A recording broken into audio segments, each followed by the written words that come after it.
Hello friends, আমাদের YouTube channel the power of mind একাডেমিতে তোমাদের সকলকে স্বাগত। আজকের এই ভিডিও আমরা আলোচনা করব কিছু গুরুত্বপূর্ণ জিকে প্রশ্ন নিয়ে, যে প্রশ্নগুলোকে নেওয়া হয়েছে তোমার মাল্টিপারপাস প্রজেক্ট এবং কিছু নদী থেকে। তোমরা জানো যে নদী এবং মাল্টিপারপাস প্রজেক্ট এখান থেকে প্রত্যেক পরীক্ষায় প্রশ্ন এসে থাকে। তো যে প্রশ্নগুলো প্রিভিয়াস ইয়ারে এসেছিল সেই প্রশ্নগুলো নিয়ে আলোচনা করব, এবং শুধু আলোচনা করে তোমাদেরকে অ্যান্সার নয়, তার সঙ্গে কিছু ইনফরমেশন দিয়ে দেবো। যদি তোমরা চাও সেই ইনফরমেশন গুলোকে অবশ্যই নোট ডাউন করে রাখবে, কারণ এগুলো তোমাদের শুধু এই প্রশ্নটাকে ইন্ডিকেট করে বেশ কিছু ইনফরমেশন দেবো, যে ইনফরমেশন গুলো পরীক্ষায় এসেছিল। তো সেই জন্য তোমরা ভিডিওটাকে চাইলে পরে পজ করে ইনফরমেশন গুলোকে লিখে নেওয়ার চেষ্টা করবে। আর যদি ভালো লাগে অবশ্যই লাইক করবে এবং কমেন্ট করে জানাবে যে তোমাদের কেমন লাগলো। তো চলো দেখে নিই প্রথম প্রশ্নটি কি রয়েছে। দেখো, 1 নম্বর প্রশ্নে কি রয়েছে, ভারতের প্রথম বহুমুখী নদী উপত্যকা প্রকল্প কোনটি? বহুমুখী নদী উপত্যকা প্রকল্প।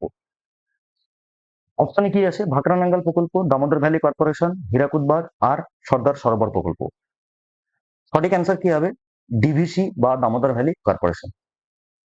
দেখো, ডিভিসি এটা স্থাপিত হয়েছিল কবে? 1948 সালে। ভারত স্বাধীন হয়েছিল 1947 সালে। ঠিক তার 1 বছর পরেই ডিভিসি স্থাপিত হয়েছিল বা ডিভিসি কে তৈরি করা হয়েছিল। এই ডিভিসির যে মডেল, সেই মডেলটা কোথা থেকে নেওয়া হয়েছিল? আমেরিকার টেনেসি ভ্যালি অথরিটির কাছ থেকে। আমেরিকার টেনেসি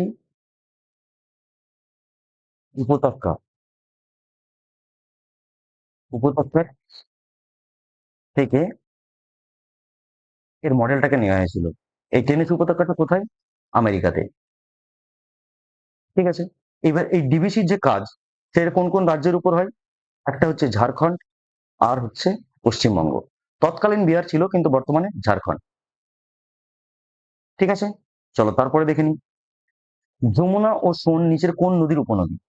যমুনা এবং সোন নিচের কোন নদীর উপনদী? অ্যান্সার কি হবে? আমরা জানি অনেকেই যে যমুনা এবং সোন হচ্ছে গঙ্গার ডান তীরস্থ উপনদী, তাই না? গঙ্গার ডান তীরস্থ উপনদী হচ্ছে যমুনা এবং সোন।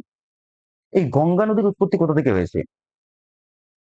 তোমরা অনেকেই জানো যে গঙ্গা নদীর উৎপত্তি হয়েছে, অরিজিন কোথা থেকে হয়েছে?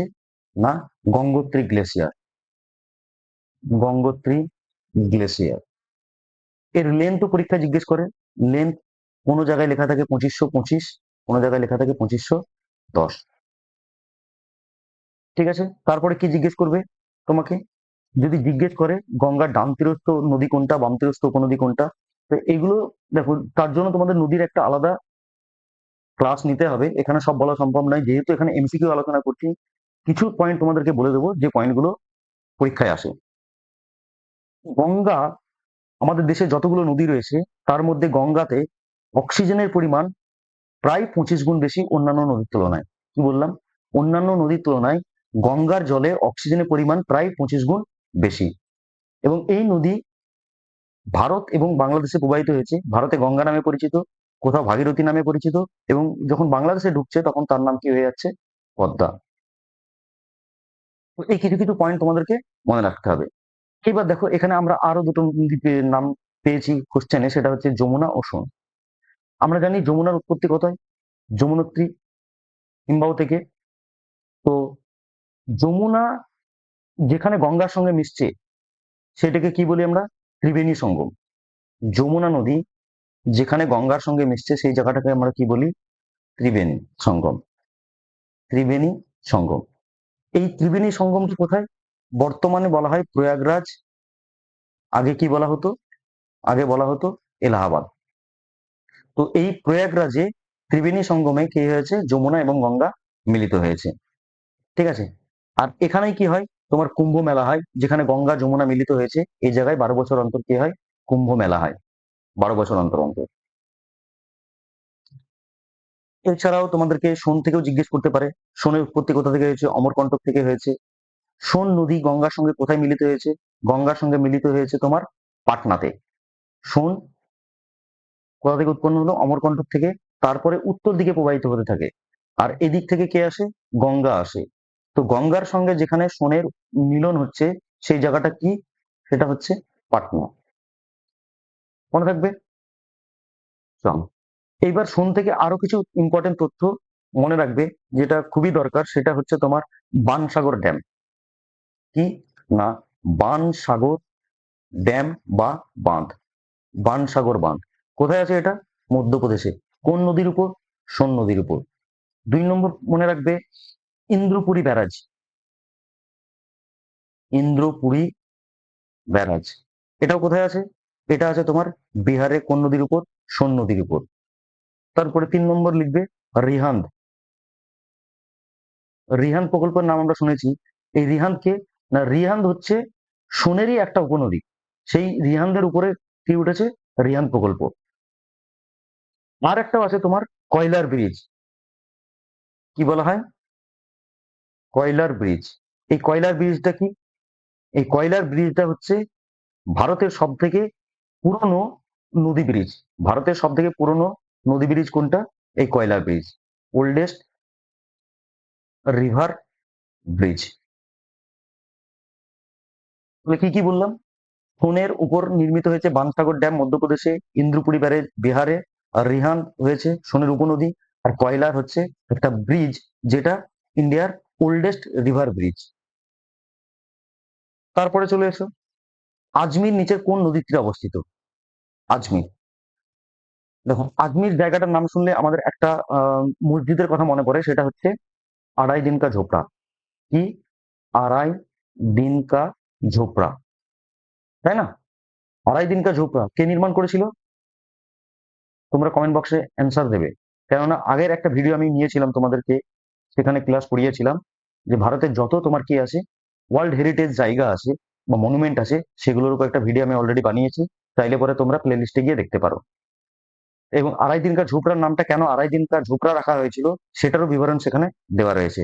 তো তোমরা যদি ভিডিওটা না দেখে থাকো অবশ্যই দেখবে, তারপরে এটা কমেন্ট করে জানাবে যে আড়াই দিন কা ঝোপড়া কে নির্মাণ করেছিল এবং কেন এর নামকরণ আড়াই দিন কা ঝোপড়া রাখা হয়েছিল।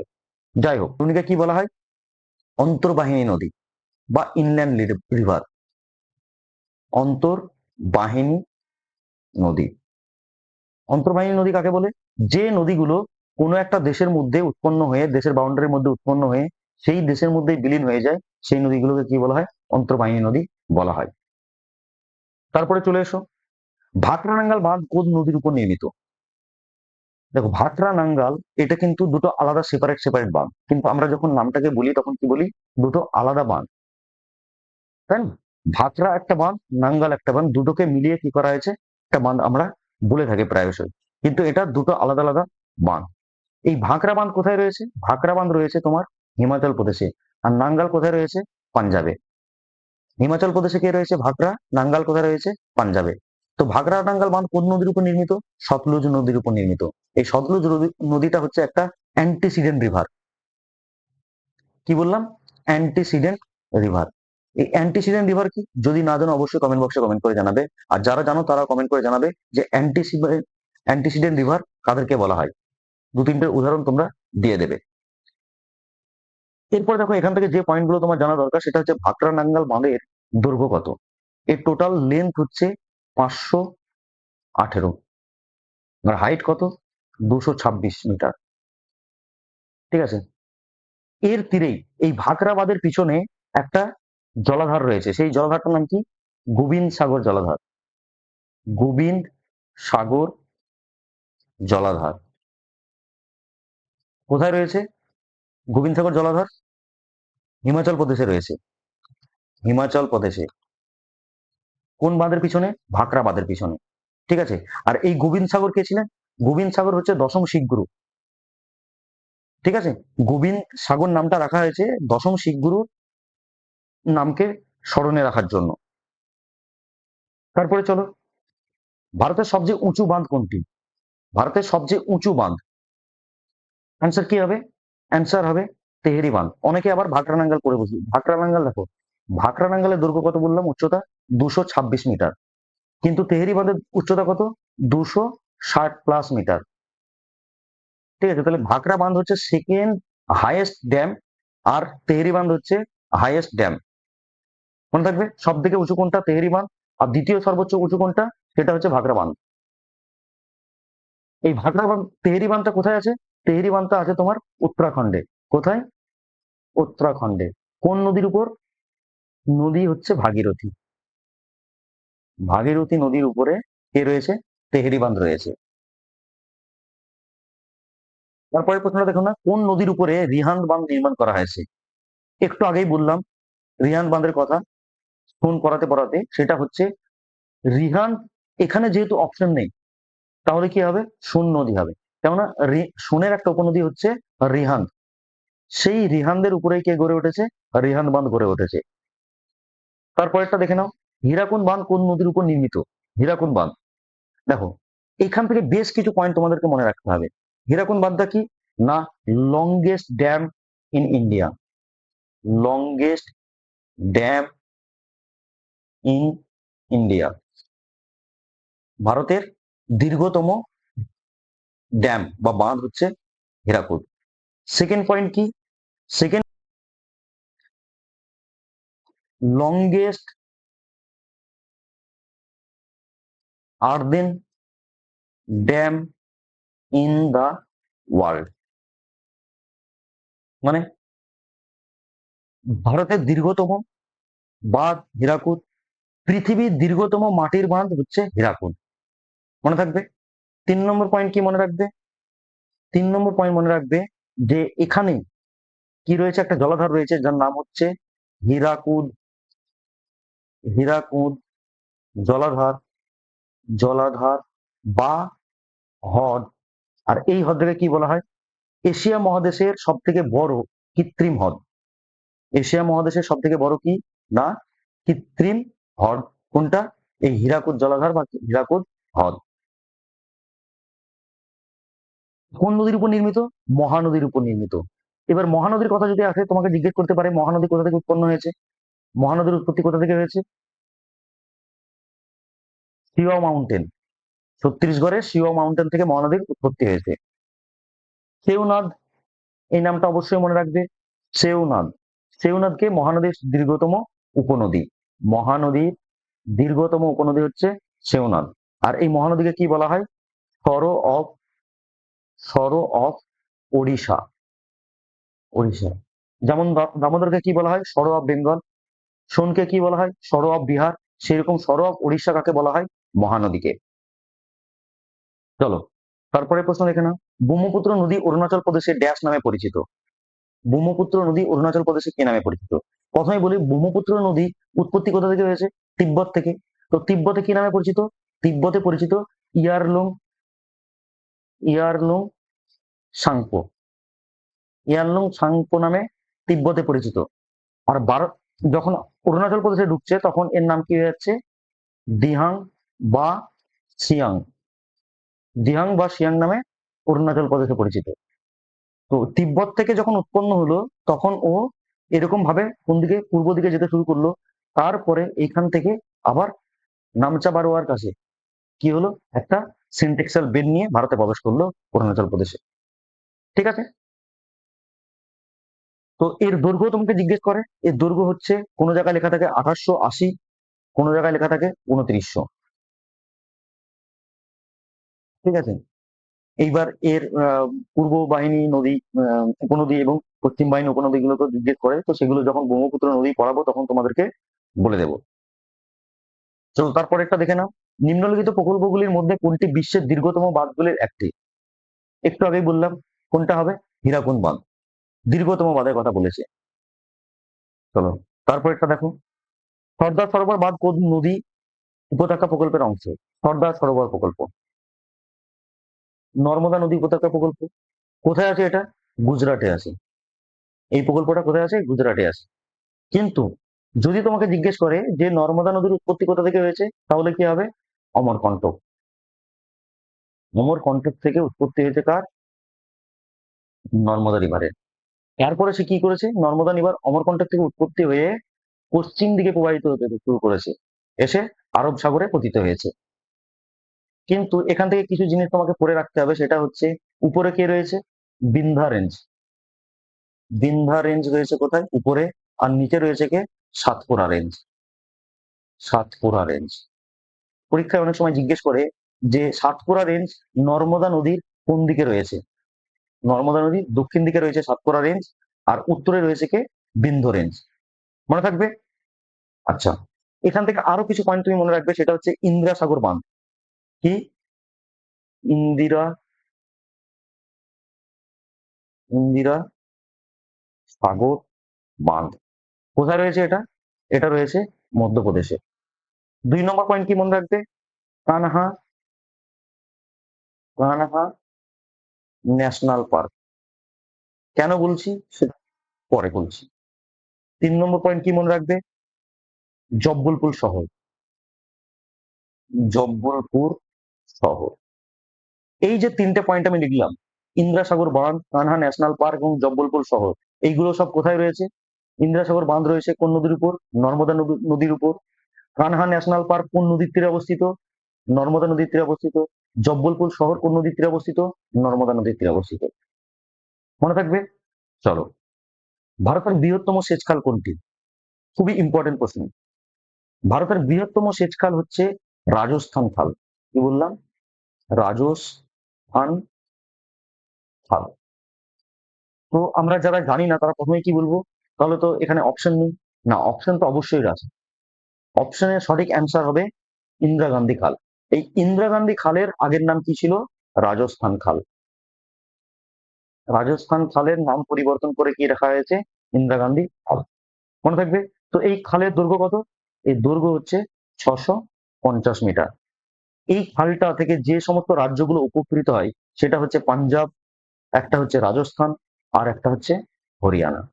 পাঞ্জাব, রাজস্থান, হরিয়ানা, এই 3টে রাজ্য এই খাল থেকে কি পায়? জল পায়, যেটা তোমার সেচের কাজে ব্যবহৃত হয়। এরপরের প্রশ্ন দেখো, কোন বহুমুখী নদী প্রকল্প পাঞ্জাব ও হিমাচল প্রদেশে অবস্থিত? আগেই আমরা আলোচনা করেছি ভাকরা ও নাঙ্গাল। ভাকরা কোথায় রয়েছে? হিমাচল প্রদেশে। নাঙ্গাল কোথায় রয়েছে? পাঞ্জাবে। তো ভাকরা বাঁধের পিছনে কে আছে? একটু আগে বললাম, ভাকরা বাঁধের পিছনে আছে গোবিন্দ সাগর রিজার্ভার। গোবিন্দ সাগর রিজার্ভার বা হচ্ছে গোবিন্দ সাগর জলাধার। চলো, তারপরটা দেখো, মধ্যপ্রদেশে অবস্থিত ইন্দিরা সাগর বাঁধ নিচের কোন নদীর উপর নির্মিত? এটাও এক্ষুনি আলোচনা করলাম। ইন্দিরা সাগর বাঁধ কোন নদীর উপর নির্মিত? নর্মদা নদীর উপর। কানহা ন্যাশনাল পার্ক নর্মদা নদীর তীরে। জব্বলপুর শহর নর্মদা নদীর তীরে। সর্দার সরোবর ড্যাম নর্মদা নদীর উপর। একটু আগে আলোচনা করলাম। চলো, কর্ণাটকে অবস্থিত কৃষ্ণরাজ সাগর বাঁধ নিচের কোন নদীর উপর নির্মিত? দারুণ প্রশ্ন। এটা তোমার 2019 সালে এসএসসি তে জিজ্ঞেস করেছিল। মানে 2019 যে নোটিফিকেশনে এসএসসি পরীক্ষা হয়েছিল সেখানে জিজ্ঞেস করেছিল কাবেরী নদীর উপর। তো কাবেরী নদী কোথা থেকে উৎপন্ন হয়েছে?